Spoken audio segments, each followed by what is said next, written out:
ازيكم يا حلوين؟ عاملين ايه؟ يا رب تكونوا بخير، وحشتوني جدا جدا.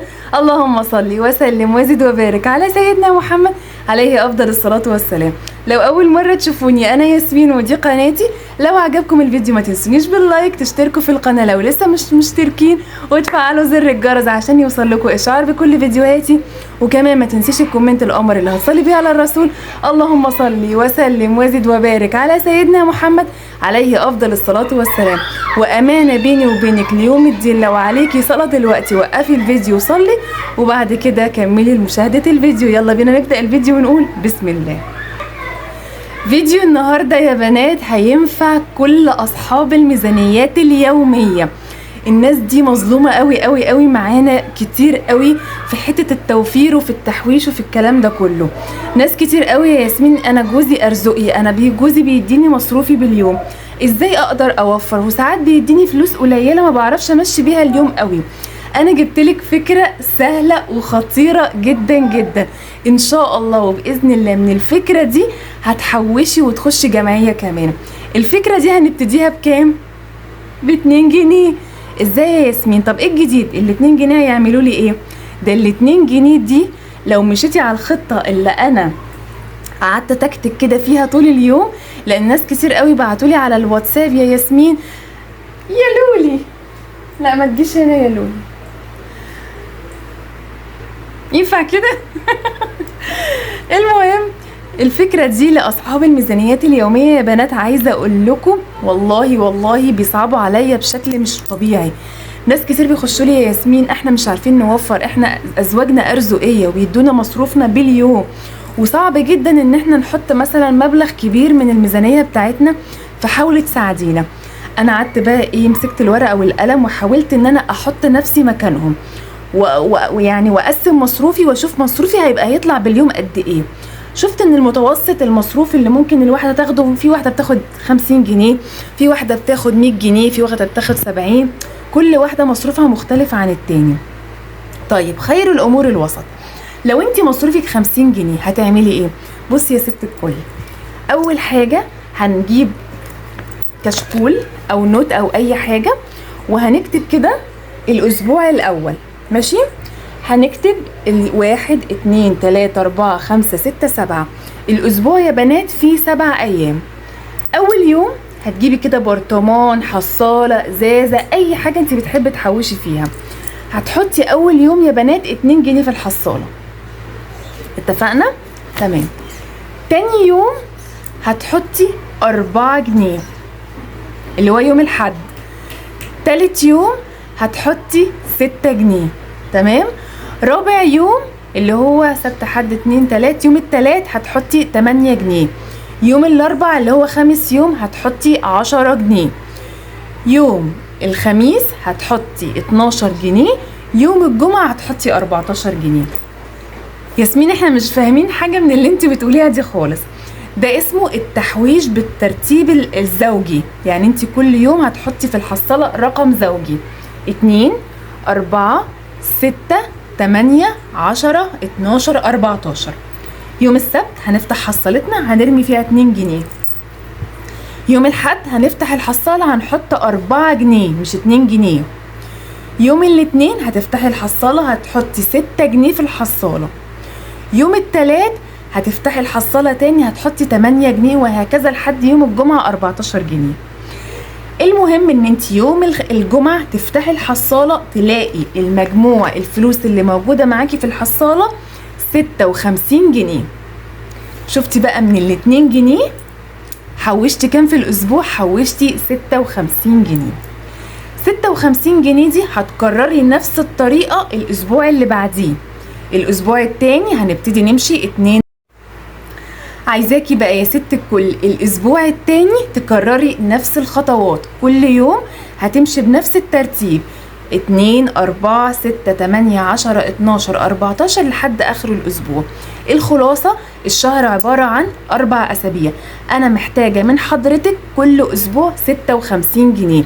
اضربي 56 جنيه في 4 هيديكي 216 جنيه. 216 جنيه اضربيهم في 12 شهر اللي هو السنة كلها هيبقى معاكي 2592 جنيه. تقدري تجيبي بيهم حلق خفيف كده تشيليه على جنب، تشيلي الجهاز بنتك لطوارئ لاي حاجه، حلق خفيف كده اقل من جرام. تمام. دي بقى فكره اقسم بالله انا هبتديها ان شاء الله. عايزه اقول لكم انا نويت والحمد لله ابتديت، نويت ان شاء الله ان انا ابتدي الخطوه دي، وهعمل حصاله جديده وهمشي بخطه ال2 جنيه اللي هي الخطه الزوجيه، وهشوف هتنفع معايا ولا لا. انا متاكده ان شاء الله هتنفع معايا. انا باخد مصروفي بالاسبوع مش باليوم، ولكن هقعد اقسم المصروف بتاعي، هشوف ال 400 جنيه دي على 7 ايام اليوم هيقف عليا بكام، وهبتدي امشي على الخطه دي، وهبدا ان انا اشيل المصروف بتاعي 2 4 6 8 وهكذا، او هعمل خطه تانية بديله ان انا هاخد من زوجي الفلوس دي كل يوم، هاخد منه الفلوس دي كمصروف. فاهمين قصدي؟ وهشوف لو نفعت، وان شاء الله باذن الله هتنفع. بصوا هتنقذك من ازمات كتير، كسوة الشتاء، كسوة الصيف، مصاريف المدارس، المناسبات، جاتلك فرح، جاتلك مثلا عيد ميلاد، اي مناسبة تجيلك لا قدر الله، اي حاجة من اجهزة بيتك لا قدر الله باظت خربت، انت هتعوزي ساعتها فلوس، فيبقى معاكي فلوس حاضرة على طول. فده مش قادرة اقولك، انا الفكرة دي والله العظيم بيصعبوا عليا جدا، لان هم نفسهم يبقوا زي اي حد، يحوشوا ويوفروا ويكسروا قرش، مش عارفين، وبيحسوا ان هم قليلين. لا انتوا مش قليلين، هي الفكرة ان هي المحتاجة بس شوية تكتيك وذكاء ونصاحة كده، وانت ماسكة المصروف كده تعرفي انت بتعملي ايه.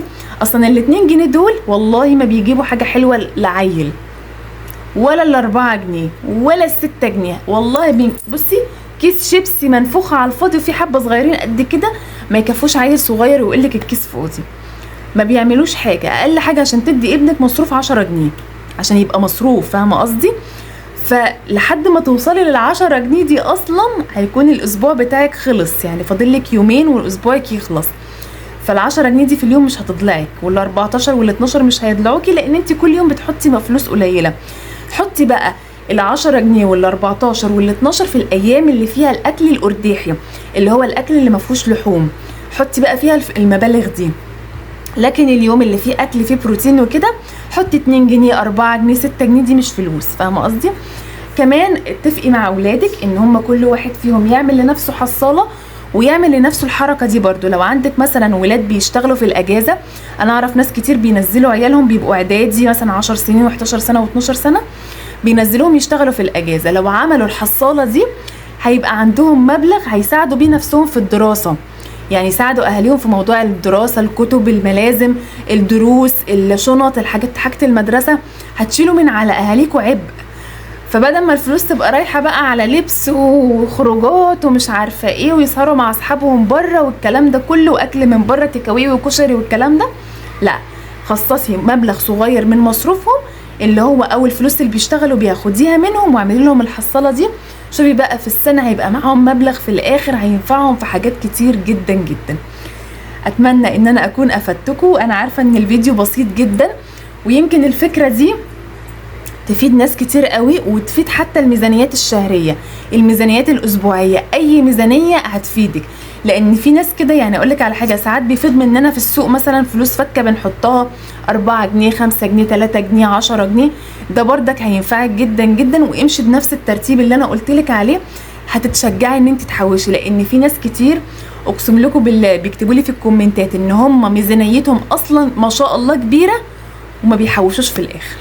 فدي هتنفعك اول فكره دي كبدايه، ان انت كده يعني تسخني نفسك كده في الاول كده، يعني زي اللي بيخش الملعب كده لازم يعمل تدريبات كده يسخن نفسه عشان يخش كده على الماتش على طول.